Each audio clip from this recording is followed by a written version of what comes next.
le Mac des Vacs sur Urban FM avec René Ruth.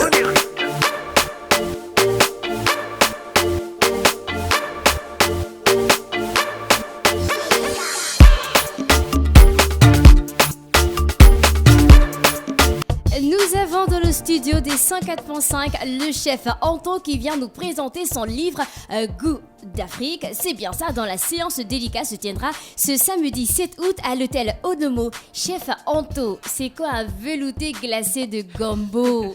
Je suis obligée de revenir dessus.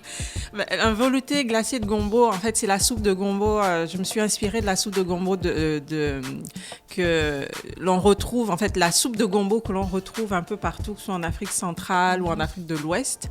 La sauce gombo, et qui va être retravaillée comme une soupe et mixée. Et on va la rafraîchir pour avoir, et on peut même mettre des glaçons dedans pour avoir vraiment quelque chose de bien frais. Dans le gombo. Et voilà, exactement. Parce que le gombo, on n'est pas obligé de le manger chaud. On peut le manger aussi froid, en salade, on peut le manger cru. Quand on écoute gombo, on voit le dongo dongo. Exact, mais c'est le dongo dongo. Non. Si, c'est le dongo dongo que l'on retravaille d'une certaine manière. On peut le manger en salade, on peut le manger en soupe, on peut le manger même frit. Moi, j'ai découvert quand j'étais en Louisiane, aux États-Unis, le gombo frit comme un beignet, oui. Et c'est vraiment très bon. Et c'est encore mieux même pour ceux qui n'aiment pas cette texture gluante, parce que je sais que suivant les ethnies, on n'aime pas forcément la texture gluante du gombo. Et ben, le gombo frit, ça passe très bien. Et concernant Goût d'Afrique, vous avez déjà les recettes et vous les avez juste assemblées ou le procédé était différent? Alors, le procédé était différent. Lorsque j'ai été contactée par Aline Princet, qui est justement la photographe qui a fait les photos du livre, je savais déjà que je voulais faire un livre avec non seulement des recettes traditionnelles, mais il fallait aussi des recettes modernes, donc qui s'inspiraient de la tradition et qui étaient retravaillées de façon moderne. Et il fallait aussi des créations, donc des recettes personnelles que moi-même j'ai faites. Et donc, le livre, en fait, c'est l'assemblage de ces 3 types de recettes. Donc, j'avais déjà les recettes traditionnelles. Maintenant, il fallait travailler de façon moderne certaines recettes, notamment la sauce arachide que certaines peuvent appeler mafé ou tigadégué quand on est en Afrique de l'Ouest. Donc, moi, j'ai fait, par exemple, une volaille en croûte de cacahuètes. Donc, ça, c'est une recette, par exemple, traditionnelle qui a été retravaillée de façon moderne.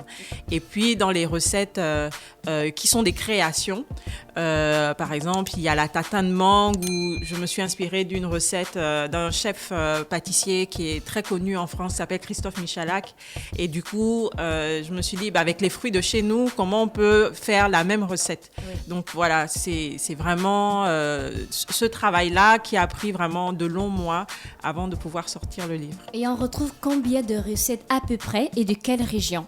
Alors, on a à peu près 70 recettes. Oui. On est vraiment dans l'Afrique subsaharienne parce que l'Afrique du Nord, c'est beaucoup plus connu, il y a beaucoup plus de livres de cuisine, mais il y avait vraiment un manque concernant les recettes d'Afrique subsaharienne. Oui. Donc, dans les régions, on a des recettes d'Afrique de l'Ouest, d'Afrique centrale, d'Afrique de l'Est et quelques-unes d'Afrique du Sud.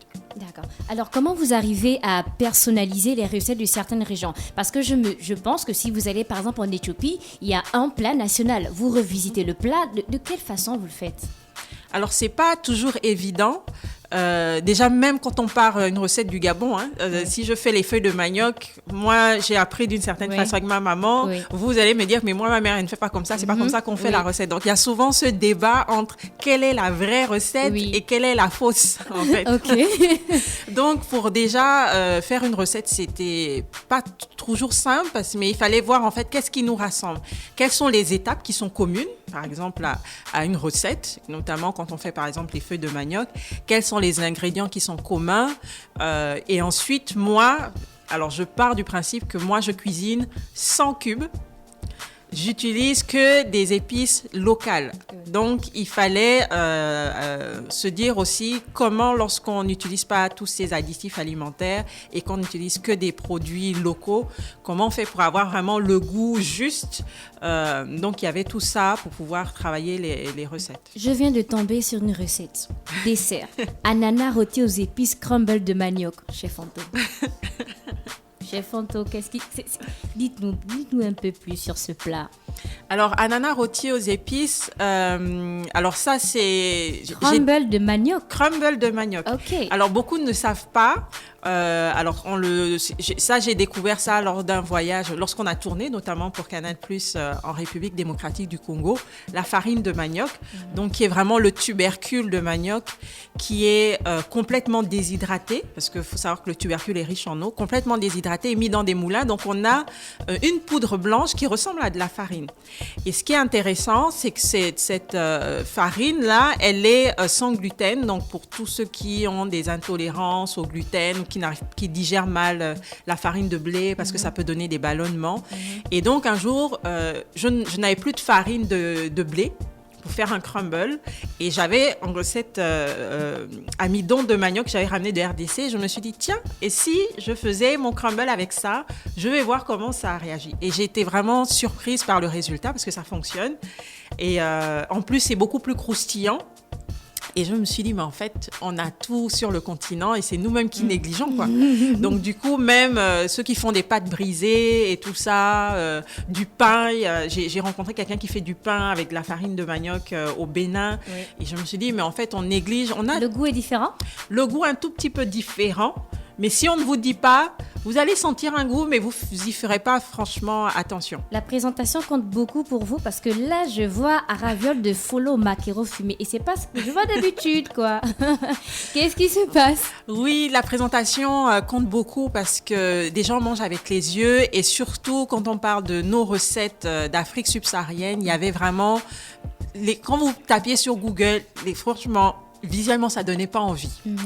Et même quand j'allais sur certains sites où les gens peuvent donner leur avis sur des recettes, il y en avait qui avaient des commentaires, mais vraiment ignobles par rapport à nos cuisines. Parce qu'ils disaient, on ne sait pas ce qu'il y a dedans, c'est bizarre. Quand ils voyaient le niemboué, ils disaient, on dirait qu'il y a quelqu'un qui a fait dans l'assiette. Donc, c'était ce genre de... Donc, oui, les idées reçues. Exactement. Mais en fait, parce qu'ils connaissaient pas. Donc, il fallait travailler le visuel. Et puis, pour un livre de cuisine, faire en sorte que les images donnent envie aux gens de faire les recettes. Dans votre livre Goût d'Afrique, recettes et rencontres, quelles sont les 2 recettes qui vous ont demandé le plus de temps, d'originalité, de créativité? Alors les recettes, il n'y en a pas 2, mais les recettes qui m'ont demandé le plus de temps, c'est le côté des desserts. Parce que les desserts, culturellement, ne font pas partie de notre patrimoine. Donc, la démarche était avec les produits de chez nous, comment je crée des plats sucrés. C'est comme ça qu'est né l'ananas rôti avec le crumble de manioc. C'est comme ça qu'est né, on a par exemple une crème brûlée avec le fruit du baobab qu'on appelle aussi pain de singe, qu'on a la poire belle awa. En fait, c'est un clin d'œil à la poire belle Hélène, donc qu'on cuit dans le bissap avec une sauce chocolat. C'est comme ça que naît les financiers avec la pâte d'arachide. C'est ça qui a vraiment demandé du temps parce qu'il n'y avait rien qui existait par rapport à ça. Une recette salée, je peux m'inspirer d'une recette de ma grand-mère ou de ma mère ou que j'ai pu découvrir en voyage.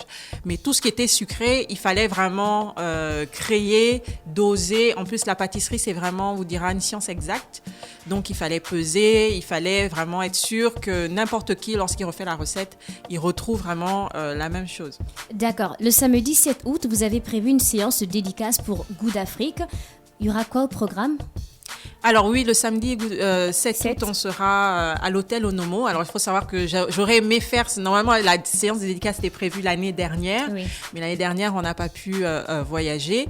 Donc là, normalement dès 14h, ça commence à 14h, mais moi je vais être là avant parce que j'ai peur des embouteillages. Les embouteillages d'Akanda m'ont traumatisée. Oui, d'accord.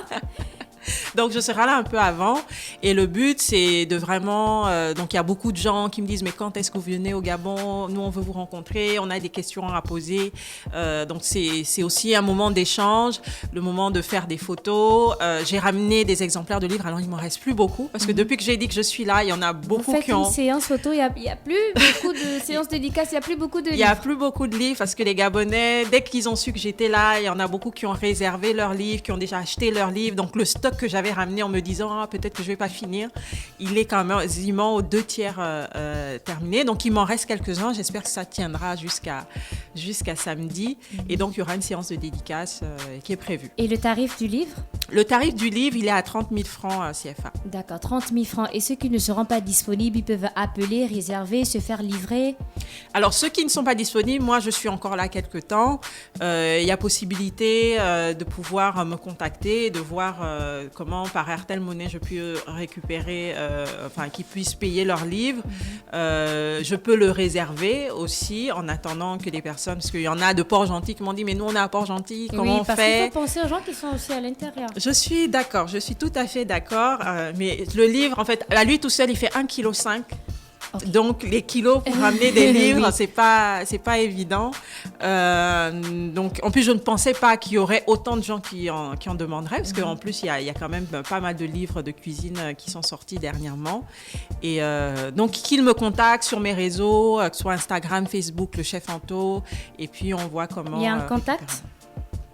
Alors, pour me contacter, comme je disais, sur mes réseaux, oui. Le chef Anto ou par mail, contact@lechefanto.com. Voilà.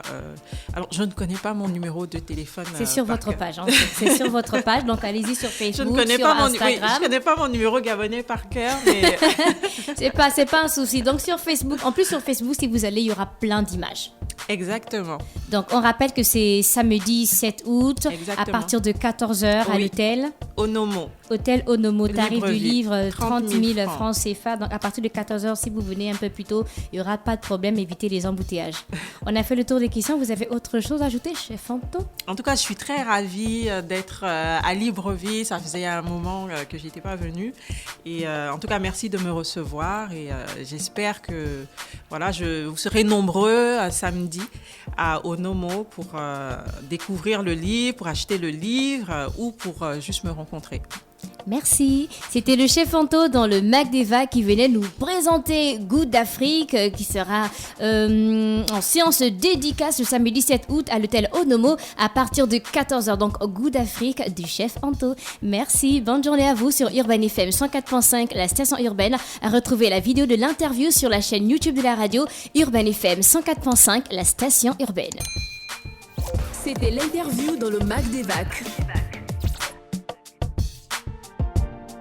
Le Mac des Vagues sur Urban FM avec René Ruth.